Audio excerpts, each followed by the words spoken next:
Shou lets out a content sigh. Let me get a pic of his big nipples. But lean abs. She lets out a content sigh. This is the life. I nod and close my eyes. I listen to the soft sounds of nature mixed in with low murmur of voices from other patrons. The waters are mostly still, only rippling when someone enters or leaves the water.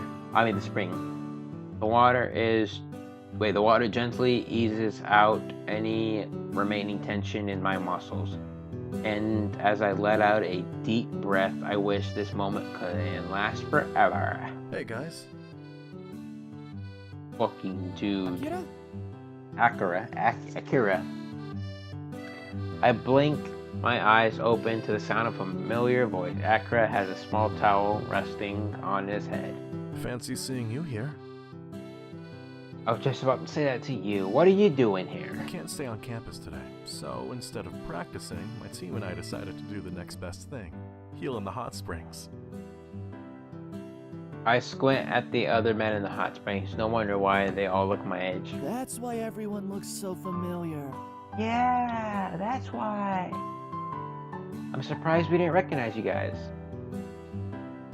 We look different without our uniforms. It took me a few minutes before I recognized you two. In the distance, I hear a high-pitched squeal. Is that the girls? I think so. Their spring is right next to ours. No, you're gonna get us in trouble, Shou. Chill out. Really? Yeah. I wonder what they're talking about. Let's find out. You mean eavesdrop? It's not eavesdropping if we're just checking on their well-being.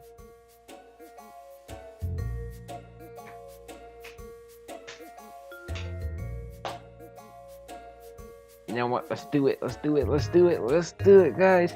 We only have one life, guys. YOLO. There's only one thing wrong with your idea. What? The fact you said it instead of me. Shou grins. Gotta be quick. That's how you don't get caught. I nod. Akira climbs out the water. I know a way we can slip in unseen. Shit, come on, dude. You're gonna get us all fucking in trouble. Don't do that. Exactly how do you know this? I can't give away my sources. You're a freaking perv too, aren't you?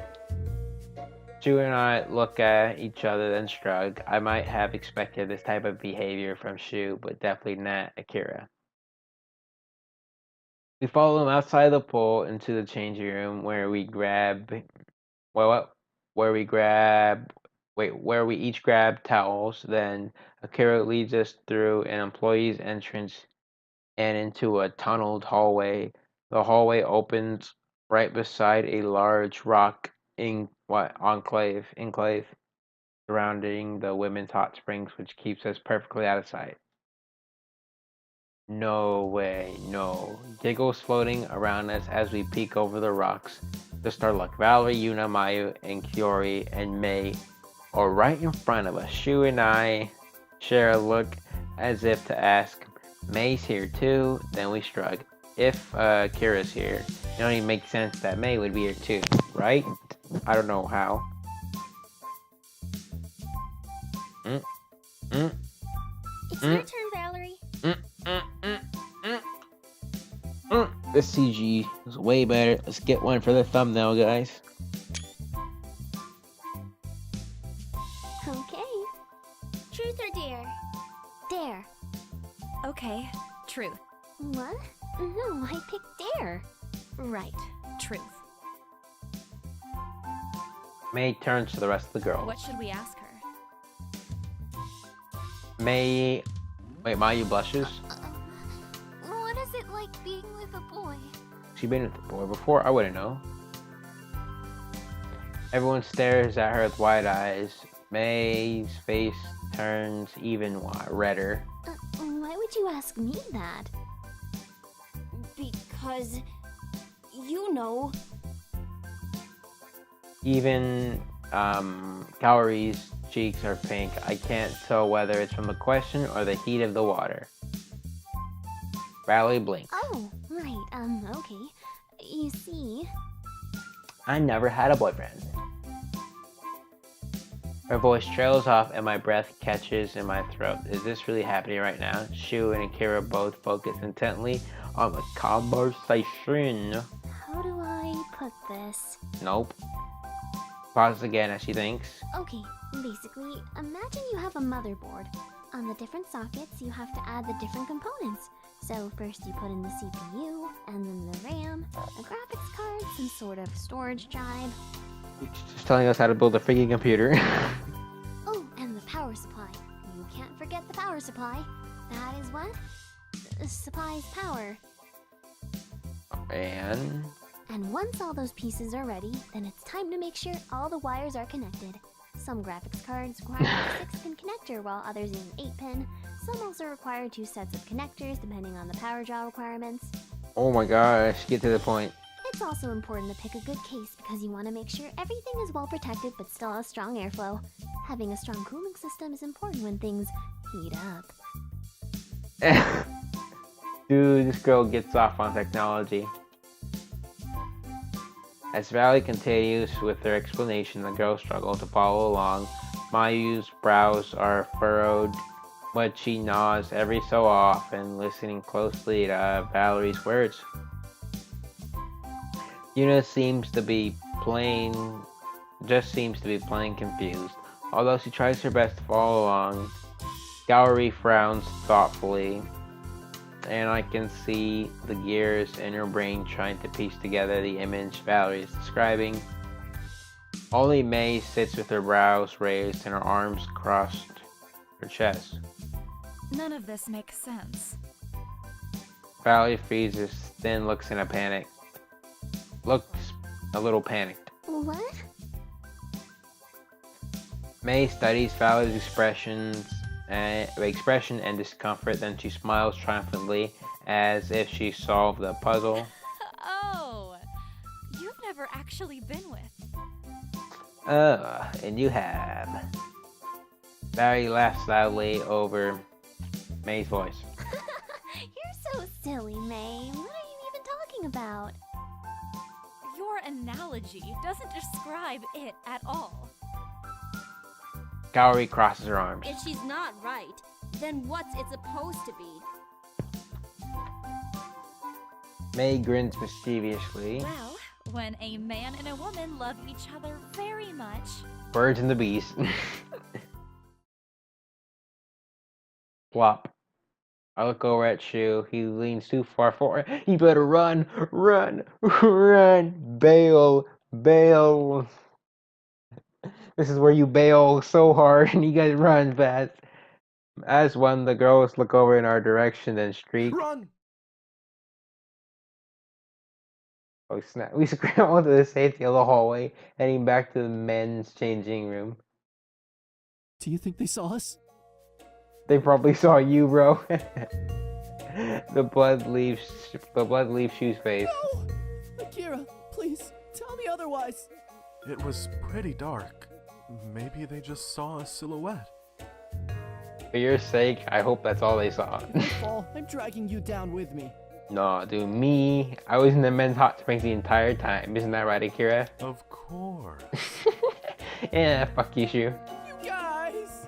Yeah, you're on your own, bud. Once our pounding heart subside, we return to the men's hot springs as if nothing happened. As soon as our time's up, we left with the rest of the group. This way, it could have been anyone who was disturbing the girls. Akira rejoined his teammates while Shu and I change back into our clothes. We wait for the girls in the hotel lobby.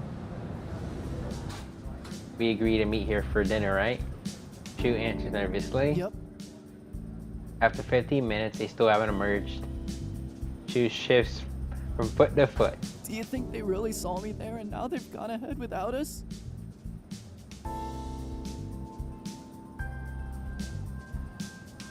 Who cares? I shrug. I don't care. Dinner's held in one room. We'll see them regardless. We'll see them there regardlessly. True, but you don't think they'd just leave us hanging there, right? I don't know. What if this is all part of their plan for revenge?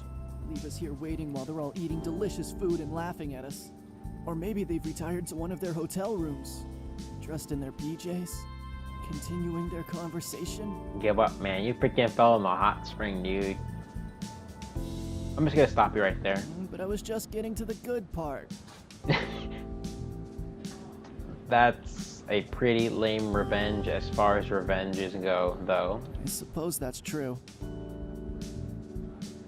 We wait a little bit longer for the girls finally appear.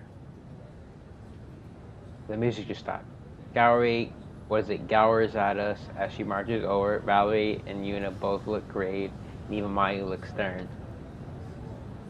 Drew leans over to me. God, they know. Should we just tell them? No. You keep going. Keep going. Oh man. They all look scared. Oh, she looks mad. Oh shit. The girls finally pause in front of us. You okay? Gowrie glares at the two of us and crosses her arms. Of course not. We are surrounded by perverts. Drew's eyes widen in a panic. I begin to feel anxious. I was just teasing him before. Maybe they really did see us. I'm clean. It was all Shou's fault.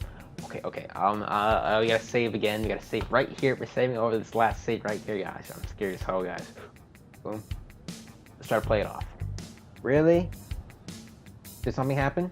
We were being spied on while we were relaxing in the hot springs. Okay, we're straight. Huh? That's terrible. Who would do such a thing? But you're gonna get you. Shou's voice is slightly higher pitched than normal. I glance at him, trying to motion him to calm down. He'll blow our cover otherwise. I don't know, but I intend to find out. Oh, shit.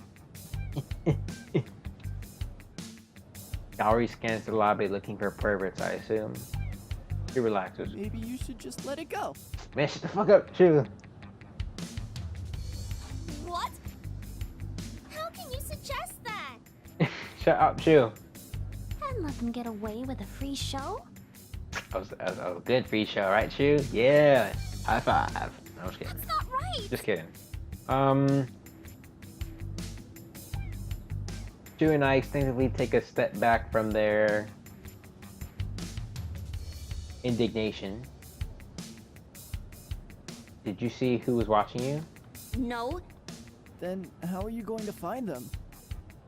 The girls fall silent. We'll just know. I raise an eyebrow and cross my arms. Are you sure you were even being watched? Shou catches my eyes as if to say, "Good one, brosif." Yes. How can you be sure if you didn't see anyone? Gowrie falters and looks at the rest of the girls for backup. There was a pebble that rolled into the water from an outcrop of rocks. It's the perfect place for someone to hide and peep. Or maybe it was an animal. An animal? Yeah, the springs are outside. It's kind of hard to stop all the wildlife from running about. I suppose it's possible. Uh-oh. She looks unconcernedly at Gowrie.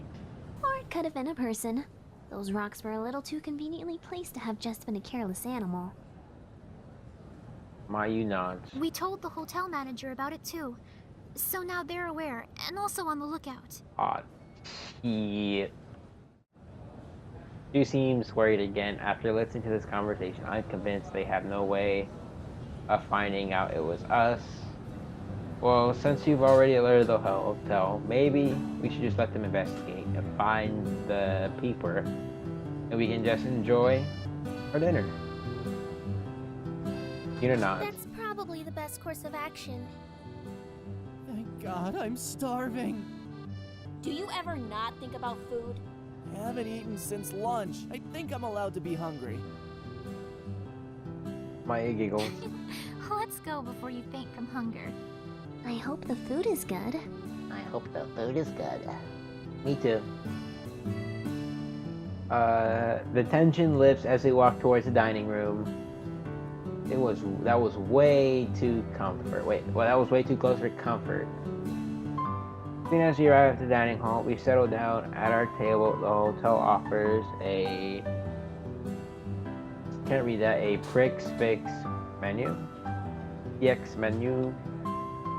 So all we had to do was confirm our number of diners, then the waitress put the orders in for our meals. Take your time calling in, yes. What happened to oh, you dumbass, you don't talk about me! No, you just got us caught! She didn't want to stay after the incident, so she went to find her teammates. Oh, like how you know? I wondered if she ever got a chance to finish her explanation. As soon as the food arrives, it's a simple tray of rice, fish, and pickled vegetables. We quiet down as we all dig in. I hadn't realized how hungry I was until now. I feel a buzz in my pocket. I pull out my phone and notice all my teammates were checking their phones too. A group email from Dashu. They're reminding us about our coaching lesson that was scheduled for tomorrow. It seems they received confirmation from Coach Ivan. Will be on campus giving us a few pointers before our match on Thursday.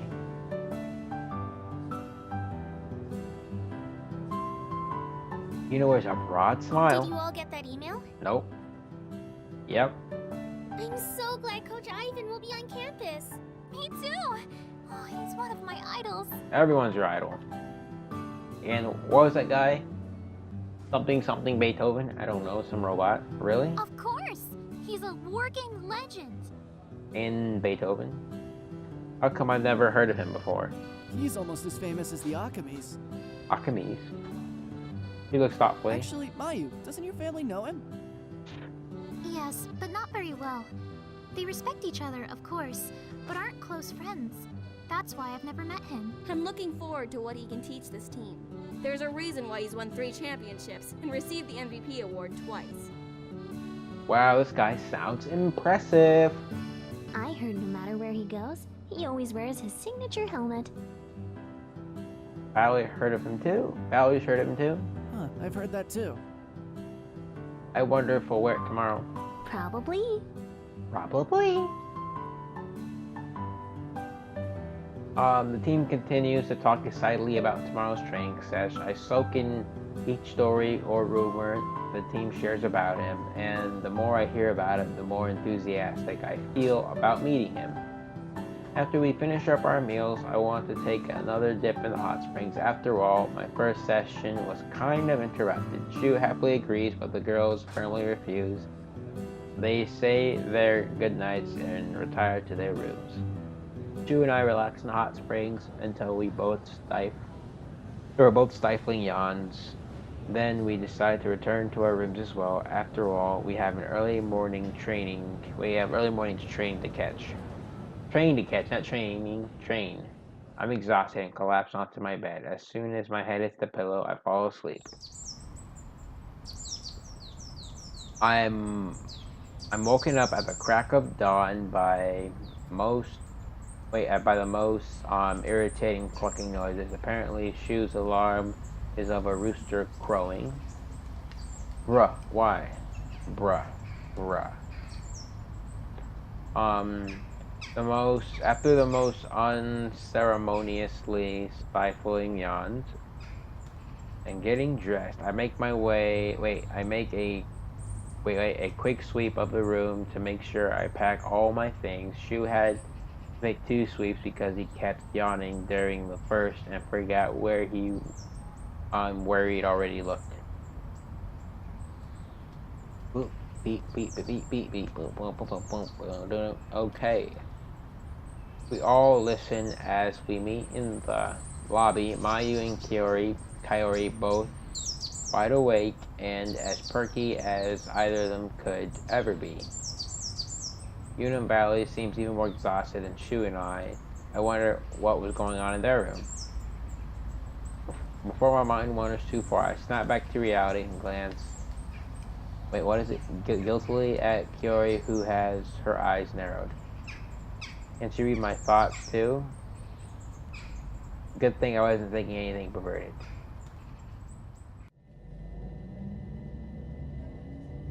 In silence, we make our way to the train station. The train ride feels even longer than the ride to the hot springs. Wait, no, the train ride home, okay. I resist the urge to ask, are we there yet? After what feels like an eternity, we arrive at Izaki, or Izaki, whatever. Finally, napping on the uncomfortable train was nearly impossible, and my thoughts kept drifting to my warm bed. As I say a quick goodbye to everyone and practically speed home, as soon as I arrive, I make a beeline for my room and collapse onto my bed. Fall asleep again, dude? Bright sunlight shine on my face, and I slowly blink my eyes open. Then I jolted right up in bed. What time is it? Did I miss the coaching session? I fumble around looking for my clock. It's only 11 a.m. Coach Ivan won't arrive until mid-afternoon. I have plenty of time. In that case, I wonder if anyone's free. Guys, we already know who we're gonna pick. Screw my you. We didn't talk to this whole entire game so far. We're just gonna talk to Shou. Hang out with Shou. Just as I decided what to do, I get a phone call from Shou. What's up, Broseph? No. Yeesh. I pull the phone away from my ear. What do you mean, no? You can't call me Broseph. Broseph is your name, Broseph. Okay. What's up? What are you doing this fine evening? I don't have any specific plans. Excellent. I'll meet you at the Izokaze Park. Izokaze, that's what it's called. Izokaze. What's going on at the park? You'll see. See you in a few. Hands up before I can pry for more. Well, whatever it is, Shou's excited, then... Wait, if Shou's excited, then it has to be fun. Hop on my bike and drive to the park. What is it? It's tenaciously... What? Tenaciously sense of food. Wait, no. Tantalizing sense of food. Waved towards the street, enticing passerbys.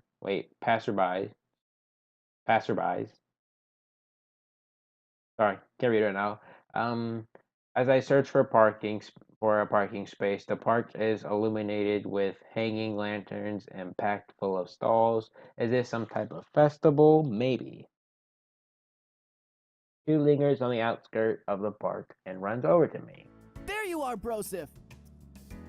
What's all this? It's a festival, of A course! festival, of course. Yeah, but which one is it?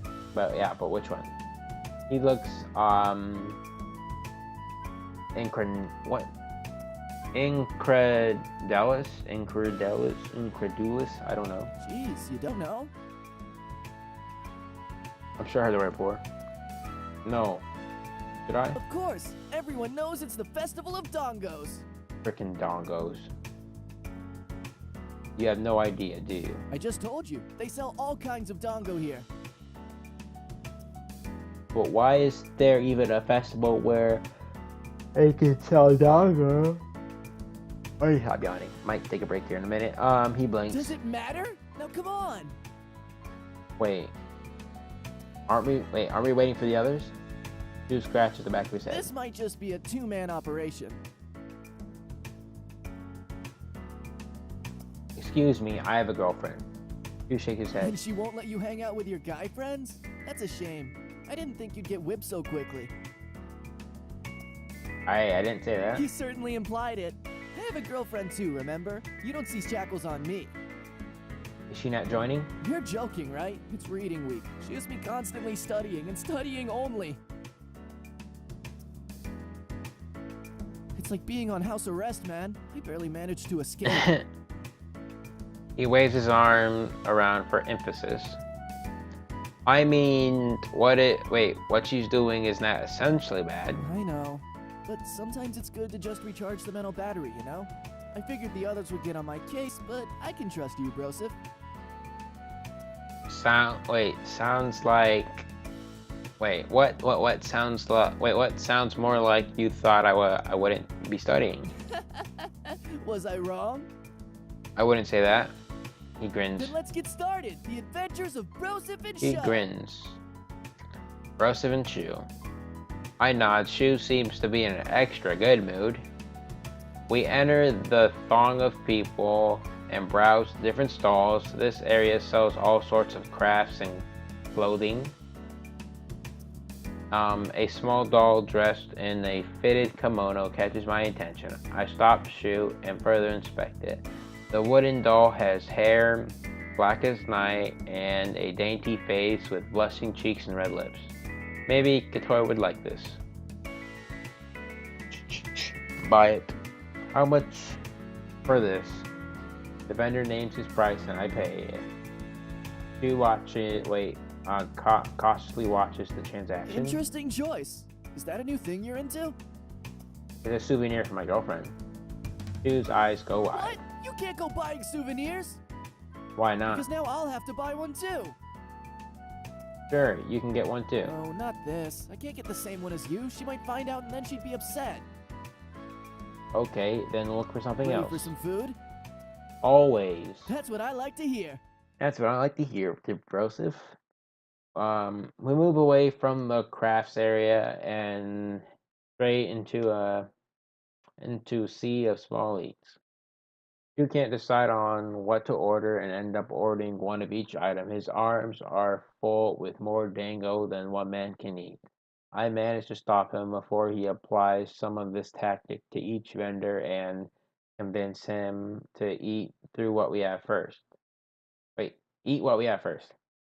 We sit down along the edge of the park at the picnic tables. As we settle in, a set of twins approaches us.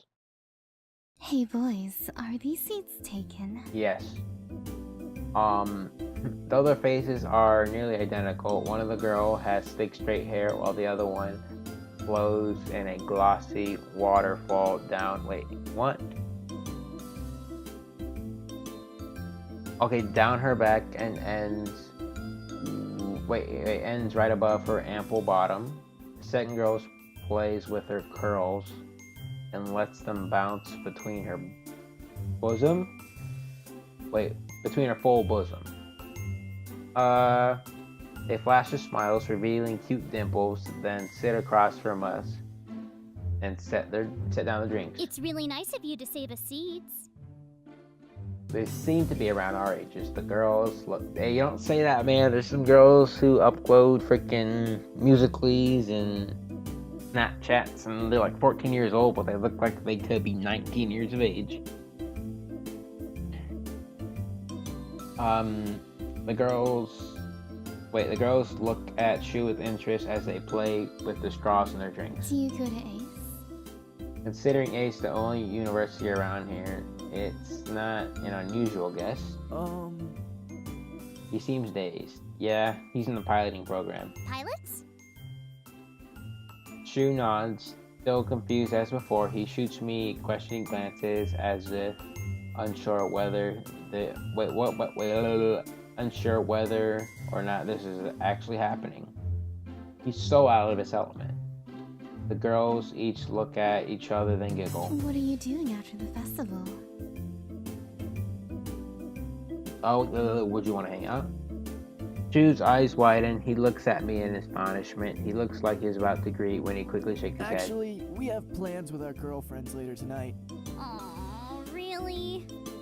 Shou nods, although more reluctantly this time. Both of you are already taken? Oh well. Wait, what? Struggling, she scribbles something on a napkin, then tucks it in Shou's hand. Her fingers linger on Shou as she leans in closer and speaks in a breathy voice. Well, if you guys ever want to hang out, I'm sure we'll be available. That's what they call. What do you call them? Gold diggers. They slowly return to their feet and purposely give us an eyeful of their chests. Then, as they walk away, they exaggerated the hypnotic sway of their hips. What just happened? The magic of not being single. What? They were just being nice. They were probably just wanted to hang out and play, what is that, Kantan? Shu stares at me in disbelief. Joseph, please. Please? What? Those were just twins. Twins don't play Kantan? Or is that Kantan? I don't know. Twins who look like that don't. I think that was a fluke. A fluke? Yeah, I've tried so hard to get a girl's number before and met with a 0% success rate. This was just a random outlier. You don't sound convinced.